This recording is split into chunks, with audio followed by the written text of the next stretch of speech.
And hello, everyone, and welcome back to the WGSN-DB Going Solo Veterans Corner. And I am your host, retired Army First Sergeant and author Paul Holbert. And it's good to see everyone this evening. And of course, not literally see you, but have the audience out there listening to us. So we welcome you back once again.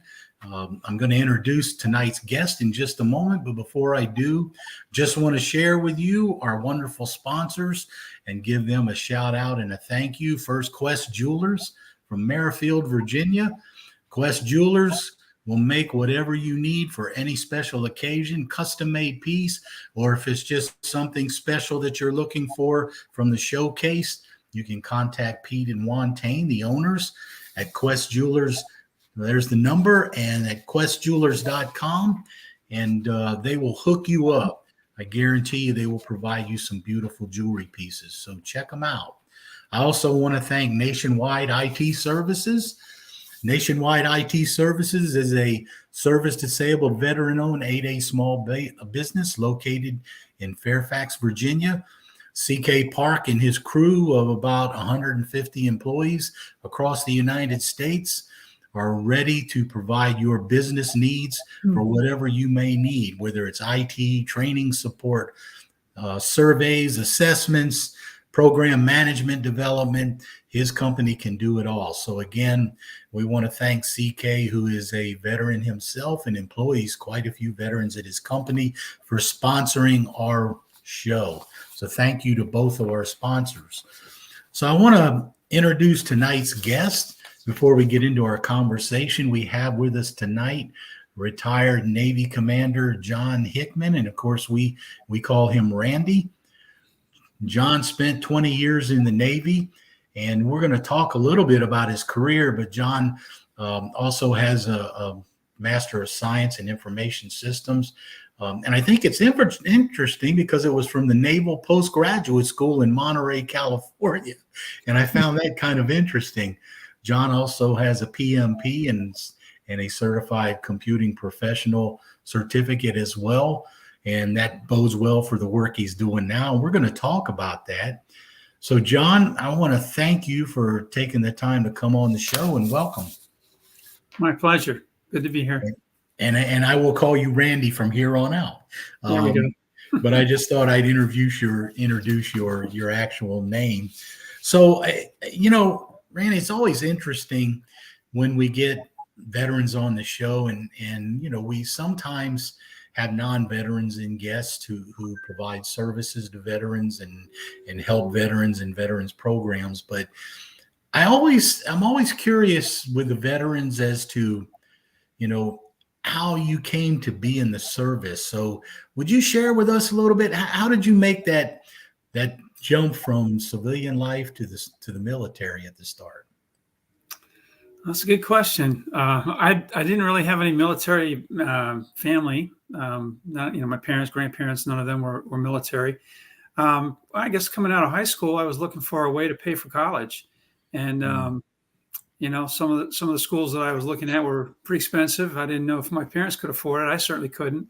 So I looked at ROTC scholarships, and I applied for a Navy ROTC scholarship, Air Force ROTC scholarship, and I even applied to the Air Force Academy. Actually, I got into the Air Force Academy and decided to go Navy ROTC instead. So my main driver was I needed some way to pay for my college, and I will say that the Navy has treated me well. I mean, they paid for my undergraduate degree, they paid for my graduate degree. It was a good financial decision. I guess as a kid, I'm not sure how I came about it, but seemed like the best way to get a college education.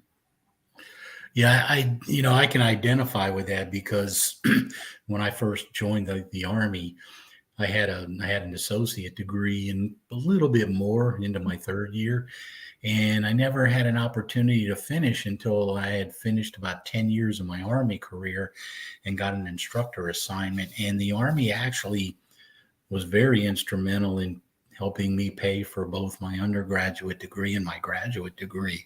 So you're right. It is definitely a very good, how can you say, incentive and benefit from military service. So I can definitely understand that having been able to do that myself.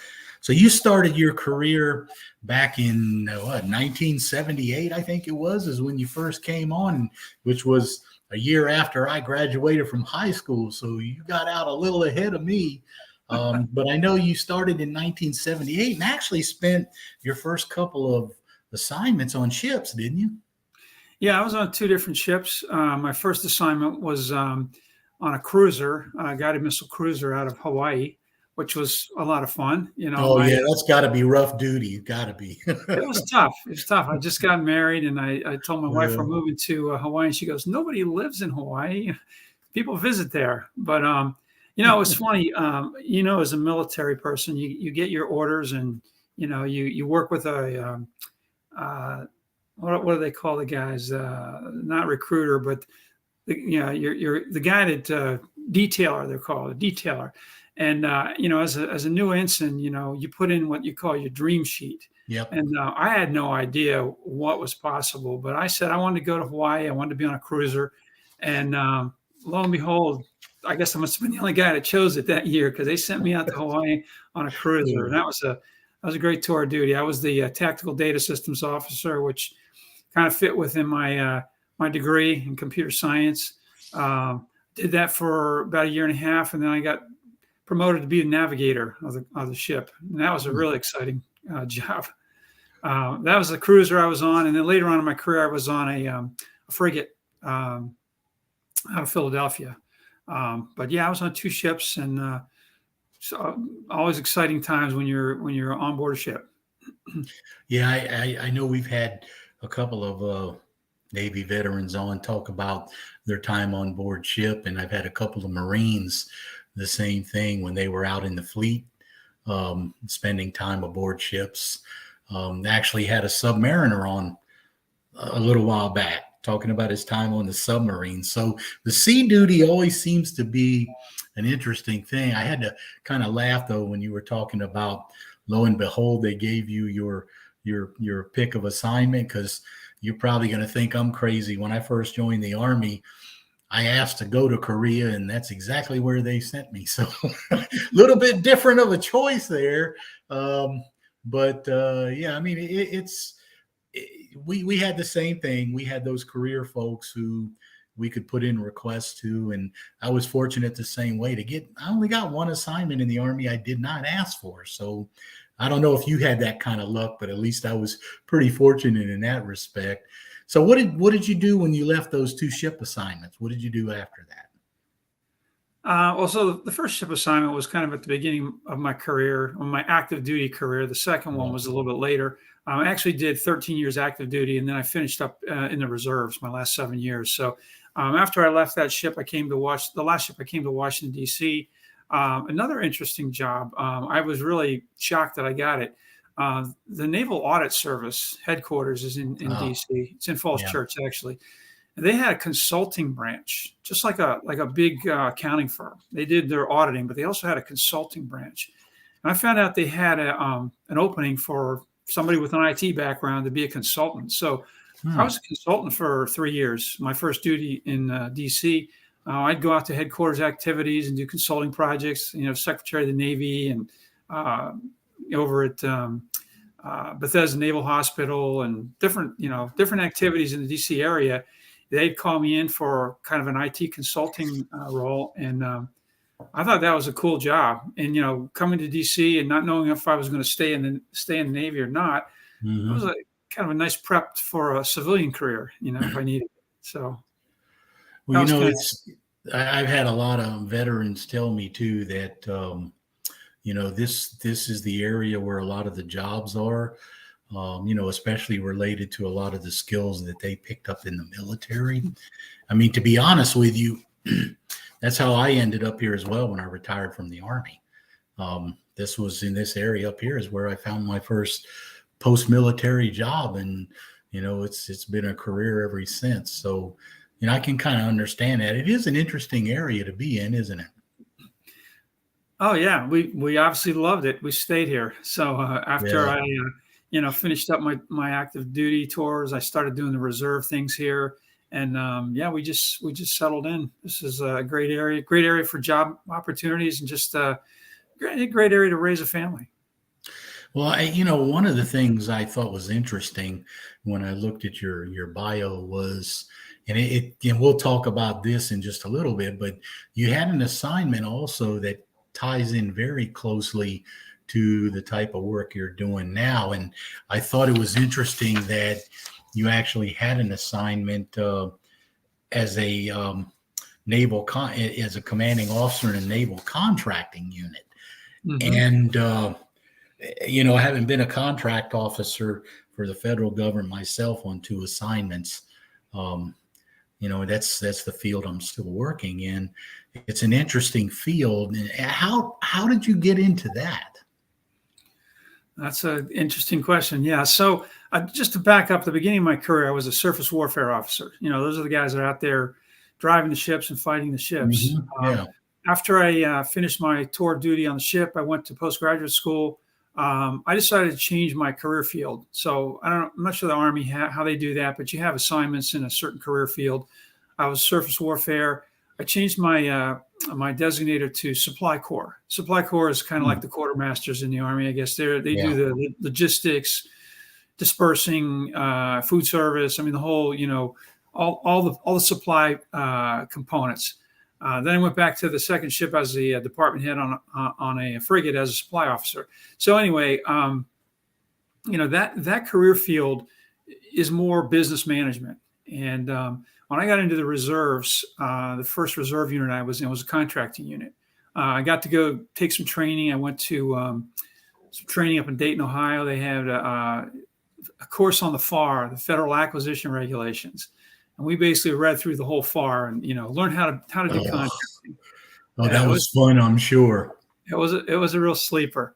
But anyway, I kind of got that background. And then in the reserves, a lot of opportunities were in the contracting shop. So eventually, when I got senior enough, I became the commanding officer of first of all, a contracting unit in DC, and then one in Philadelphia, which is where my family's from, that Philadelphia area. So it was nice to have a reserve billet up there. I would drive up there on my drill weekends and stay at my parents' and do my contracting stuff. Yeah, and for the audience out there who are unfamiliar, when Randy was talking about reading through the FAR and going through the acquisition regulation, you're talking about 1,500 pages of a regulation that has 53 parts. So it's not exact. It's the kind of thing you would have on your nightstand when you're suffering from insomnia. And, I often joke to my students because, I've been actually teaching contracting as an adjunct for about 20 years now. And it was a joke that I often told my students, Randy, that, if you're suffering from insomnia, just pull out the FAR, start reading, and you'll be asleep in no time. I just thought it was interesting how you ended up in an assignment like that. So did they train you did they put you through the ringer to train you as like a contract officer, or you were just the commanding officer of the group?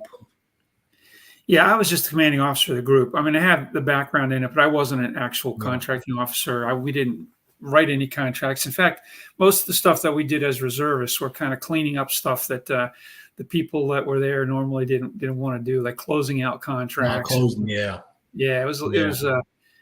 stuff like that. But I mean, when I went for my 2 weeks summer drills, I would act as the executive officer at the contracting shop. So, but yeah, it was more of a management role at that point.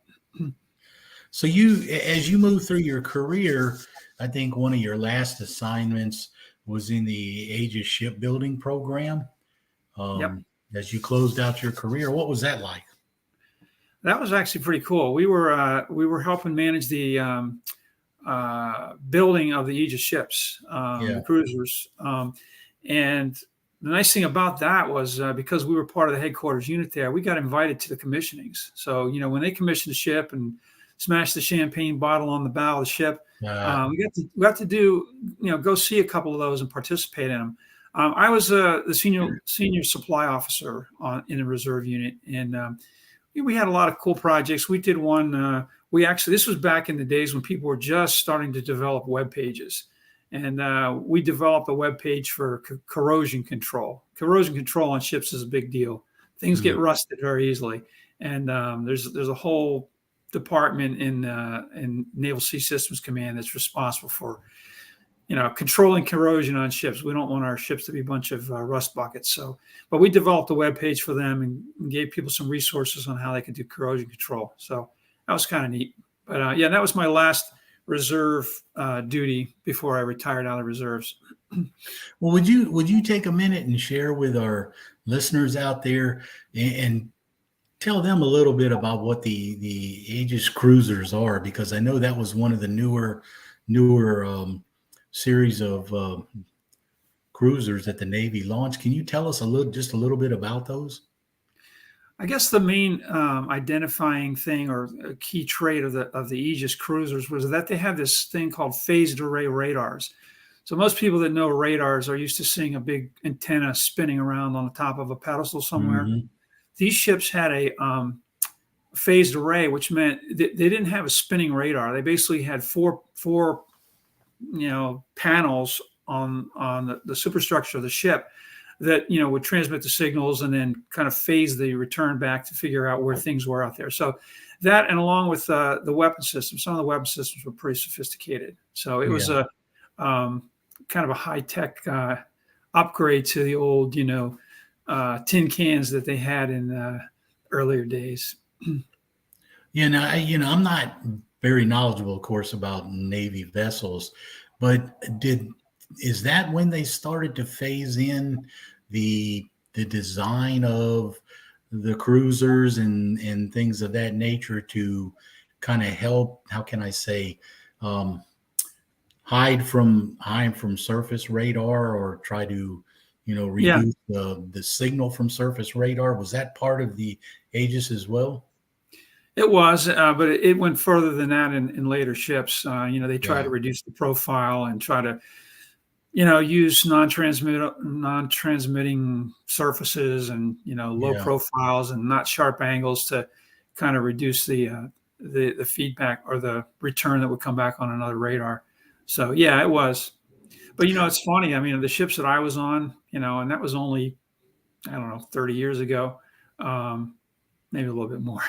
They're all gone. They're all gone. They've been retired. The two ships I was on CG-24 and I was on FF-1061. Both of those ships were either sold to a foreign navy or scrapped. So what does that say for us at this point, right? I don't know. The odd thing about it is I remember they still had battleships in commission. They brought some battleships back from, the Vietnam era and tried to keep a couple of those in service when I was starting out. So those were interesting to see. Those are, World War II ships that were still in service. Yeah, those things were always incredible to see. I laugh at what you said about, the stuff that I saw back when I was in has all been sold off and retired. Because, I look back on it too. I joined the Army back in 1981. And, I remember one assignment in the 101st at Fort Campbell. And we had those old crazy vehicles they called Gamma Goats. I don't know if it's a weird looking vehicle with a small back end cab compartment, or like the back of a pickup. And it is a weird vehicle. And, that was a big thing even before I came in. And when I came in, and I drove one of those at several places. And then, we got out of the Jeep, moved to the Humvee. And to sit there and watch the things that change after we, as we retire or finish our time in service is kind of incredible. So I think it's kind of interesting. It makes us feel like antiques nowadays. I know when I look back at some of the equipment the military has now, you just shake your head in wonder, say, wow, that's incredible. And I know the Navy's been on the forefront of that too with their surface vessels and submarines. So you finished your career. You spent 20 years, you retired as a commander. So what made you decide it was time to move on? I mean, was it you met your time and you figured I'm going to concentrate on a civilian career now, or what was it that did it for you? Well, to be honest with you, I mean, I probably would have had to go back out to sea again, and as a Yeah. commander, going back out to sea, I actually was a little bit ahead of my peers by moving over to the supply corps from surface warfare, because Hmm. I already done, a ship tour. So, wasn't real keen on that. My kids were pretty young still. I didn't want to, get assigned to a ship and spend half my life out on the water again. So, Yeah. I figured it was time. 20 years, and time to start figuring out what I wanted to do as a civilian, and focused on that. Okay. Yeah. Well, Randy, it's great hearing about your experiences in the military, and we're going to take a short break right now. When we come back, I'm going to ask you to share with us what you think is your most memorable experience from your military time. So, for those of you out there in the audience, we'll be right back with Randy in just a minute. Thanks.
All right, welcome back, everyone. And you have been listening to the WGSN-DB Going Solo Veterans Corner. And tonight, our guest has been retired Navy Commander Randy Hickman. And before the break, Randy was sharing with us a little bit about his military career. And Randy, as I mentioned before the break, I wanted you to, if you would, think about it, and well, hopefully you had time to think about it, and share with us what you think is your most memorable experience of your time in the military. Okay. Well, I'm going to share one that's a little bit heartbreaking experience, and then maybe one that's a little bit more fun, or a couple that are more Okay. fun. Um, I was on my first ship on a cruiser. We were up in the Persian Gulf. Anybody that was around in 1980 remembers the Iranian hostages. Yeah. Mm-hmm. So we were part of that battle group trying to rescue them, Mm. and didn't go very well. Yeah. It's Yeah. a I little mean, bit emotional. We lost a couple helicopters. We lost some people. Our ship was up in the Persian Gulf. We were the air picket ship. Basically, we were monitoring the air picture as they launched that sortie to try to go into Iran. And I was just a new Lieutenant JG. I was sitting there on the ship's weapons console, and all of a sudden I see these blips moving towards the coast, and I'm starting to track them. And my boss said, just let them go. So mm. you'll find out. Yeah. So I guess that was after that. That was a fairly emotional time for you guys. Huh? Yeah, it was because, we were all excited. We thought we were going to, have a successful rescue, and, things didn't go the way they were supposed to. So, Yeah. that was kind of the most very memorable, though. I can still remember the day that happened. So that's one that was, kind of sad. But, we had some fun times out there, too. I mean, there were some really cool things we did. I mean, we were deployed on a ship. We were out for a long time. I mean, at one point, we were at sea for 90 days before we actually touched port. So one of my first jobs as an ensign was the recreation officer, welfare and recreation officer. Yeah. My job to kind of keep the morale up on the ship. So we had all kinds of fun stuff. We used to do trap shooting off the fantail. We'd break out the shotguns, play pigeons out, shoot them out over the water. We had a kite flying contest. We had everybody build kites and flew them off the fantail of the ship to see who had the best kite. We used to have barbecues back there. We'd, bring out the barrels and charcoal. And actually, if you were underway, I can't remember, if you were underway for more than 60 days straight, you were entitled to 2 beers. So we had a Wow. stash. We had a stash of beer locked up. Normally nobody could get at it, but when we were out for a certain amount of time, we could break out some beers, and everybody got 2 beers. They got popped, and you could drink them as long as you weren't going on watch. You could have your beers. Gosh. Yeah, I mean, it's you could probably think of 100 stories if you took the time, and I think it's always interesting to hear some of those things that veterans really think about their time in service. So the reason why I talked about your time in contracting is because I know you've moved on into your civilian career and have had a number of positions as a project manager and a program manager. And I think your latest position now is a program manager on a contract that services the government. So can you share a little bit more about what you're doing now? Yeah, well, my main customer is the FAA, Federal Aviation Administration. So we've got a contract with them to provide program management. It's really a wide variety of services. I mean, I'm overseeing the task orders. Not that I'm the expert at any of these things, but we do environmental oversight. We do program management, financial management. We do workforce planning, quality assurance, helping out with the safety management and audit programs. So it's just a kind of a whole gamut of things that, the program managers at the FAA need in order to do their jobs. So I've been doing that for 20 years now. Yeah. So, how do you, I mean, if you don't mind, share with me and tell me how you think, because I think this is so true in so many cases for veterans. How well do you think your time in the military prepared you for your civilian career and civilian life? The military is a great learning ground for learning how to manage people. I mean, you kind of get the cards you're dealt. You don't necessarily get to pick the people that work for you. Unlike the civilian world where you if you're a hiring manager, you can pick your own people. You get dealt whoever you get dealt in the military, and you figure out how to manage them, get the job done.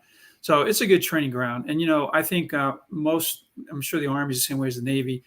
The senior non-commissioned officers that are there, senior non-coms are the ones that train the junior officers how to do a job. Yeah. You go in there, you got a chief petty officer, senior chief looking out for you, telling you the ropes and how to do it. And until you become a little bit more mid-grade officer, you got people mentoring you along. So I think that's a great, assist to transition somebody that comes out and gets into a management role. Well, it's funny you should mention that, and I'll share with you a little something funny from my end that you were talking about. The senior NCOs help train the new and young officers. When I got right near the end of my career, I had left my position as a first sergeant and was finishing up my career. And I spent about my last year in the Army as an operations sergeant, for an S3 operations office. And I was in my office one day, and our battalion S3, who was a major, my boss, he comes in with this brand new second lieutenant or in Navy terms, an ensign, and young looking guy. And he comes in and he introduces me to the lieutenant. And, he says, yeah, this is Master Sergeant Holbert. He is nearing the end of his career, but he is our operations NCO and knows everything that's going on. If you have any questions, you need to listen to this guy, ask him questions and listen to what he tells you. And so, Lieutenant and I shook hands and exchanged pleasantries. And as he got ready to walk away, I said, well, wait a minute, sir. I said, I just got one question for the lieutenant. And so they both stopped and turned around. And I said, Lieutenant, I just want to know, does your mom know that you're over here dressed up playing Army? Because he looked just like a baby, just like a kid, And of course, the major right away, he just busted out laughing. It took the lieutenant just a second to figure out what I was doing. But, I got to tell you, I had a very good working relationship with that young lieutenant while I was still there. And, he made first lieutenant before I left and retired. But he was doing a good job. But we had a good time. We had a good relationship. And I think that's part of the camaraderie that you have in the military. I think that differs from, most civilian workplaces and careers. I think the camaraderie is a little different. Did you find that to be the case? Oh yeah. Yeah. I mean, and because there's so much transition in the military, people coming and going all the time, you always have kind of a home, your base or your ship or your organization, whatever it is. They're set up to take care of new people coming in and look out for each other. So yeah, I agree. Yeah. All right. Well, Randy, besides, being a veteran and besides working, it sounds to me like you may be getting close to a second retirement here in the not too distant future. But I know that you're married. How long have you been married? 43 years. Oh my goodness. Got married as a baby. Yeah. I mean, well, you're married and what, you have four adult children and how many grandkids? Got 7 grandkids. Yeah. Four grown children. My oldest is 40. My youngest is about 30. Yep, and we just got our 7th grandbaby in December. So last year was a big year for babies. There were three grandkids were born in 2021. Well, you're a little ahead of me. I have let's see. I have actually 5. I have 6 grandchildren. So you're a little ahead of me. But we ended up, my wife and I had 4 boys. So no girls, but it's always fun, so now you're settled in one place. And do you get to spend a lot of time around your grandkids? Not as much as I'd like because of this darn COVID situation here. Yeah. 3 of my kids live in like Fairfax area. Okay. My 3rd son is up in New Jersey. So, we get to see them periodically, but not as much as I would hope, under better circumstances. Yeah, I think there's been so much of that. A lot of my other friends have said the same thing. And some of them, a couple of friends have had new grandbabies born during this and they hardly got to see them. So I know it's kind of tough. So aside from your family and your spare time, I think you also said you like to hunt and fish as your hobby.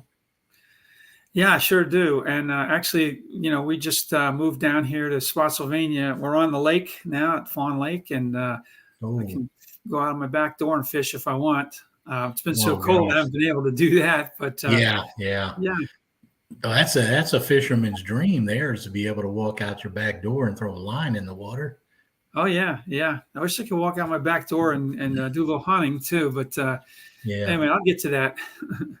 Well, didn't you? I believe you had mentioned to me before that you did some hunting and fishing in Pennsylvania too, around your home before. Yeah, I mean, I grew up there. I mean, before I went to college, I was lived in Bucks County, Lower Bucks County area, eastern part of Pennsylvania. But we always went hunting. Right around the fall time, Thanksgiving time, we had a hunting camp out in western Pennsylvania, up near Du Bois area, Jefferson County, and tradition to go hunting every fall up there. I really enjoyed that. I still do that. I still get up there with my dad, my brother, and some of our friends every year to go to hunting camp. So do you have any plans to get a boat since you're living so close to the water? Yeah, we'll get one as soon as the weather warms up a little bit. Yeah. We actually had a little ice on the lake, last couple of weeks. It's been really cold here. Well, I'll tell you what, it's I have to tell you, I mean, we have so many different veteran guests on the show, of course, and each one of them has their own unique experiences. And I have to tell you, I want to really thank you for taking time to come on the show and share your experiences with us.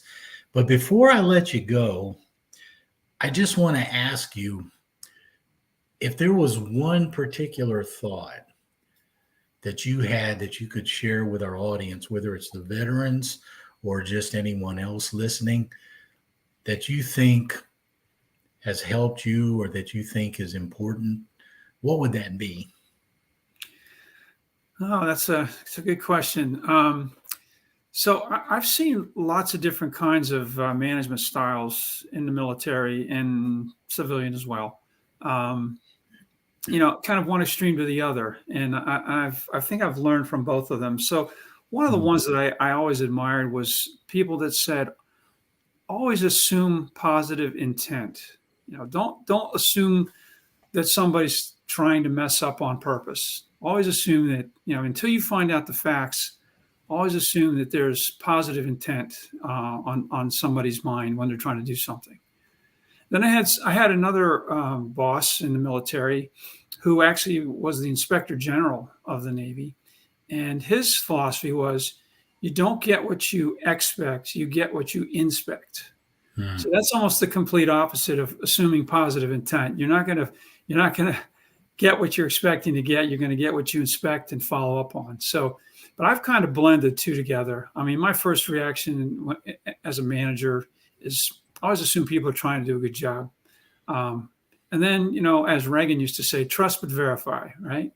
Yeah. So I think those are some good tenets to manage people by and to live by. Yeah, and I think like you said earlier, you're right. The military is such an excellent teacher of management and leadership, and I think that's a good thought to carry forward, based on those experiences. So, Randy, again, I want to thank you very much for taking the time to come on our show tonight. My pleasure. It's always good to hear the stories of our veterans out there, wherever they're at. So thank you for coming on. And for our audience out there, don't forget our information available for veterans. And one of the interesting things that we just found out was that the VA now is introducing a survivor pension program for spouses for VA disability pensions. So for those of you out there listening that may have a VA disability pension, or if you're the spouse of someone who has a VA disability pension, there's a link there you can go to where there's a veteran service representative on there that does a lot of VA informational presentations. You can watch that and they'll tell you kind of the gist of the program. And basically what it comes down to is you contact the VA when that spouse is no longer with us, once they're deceased. When you contact the VA to report that, you can also ask them, what do I need to do to qualify for the disability survivor pension? So it's an excellent program. I think it's something that has probably been long needed, and now it tends to be here. So for those of you out there listening, please, if you want to get the information, you can go to the VA website. They have it there as well. So I encourage you to do that. So I want to thank everyone tonight for joining us at the WGSN-DB Going Solo Network and our Veterans Corner show.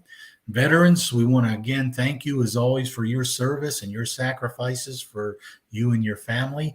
And we hope that you will visit our website at the WGSN-GoingSoloMedia.com.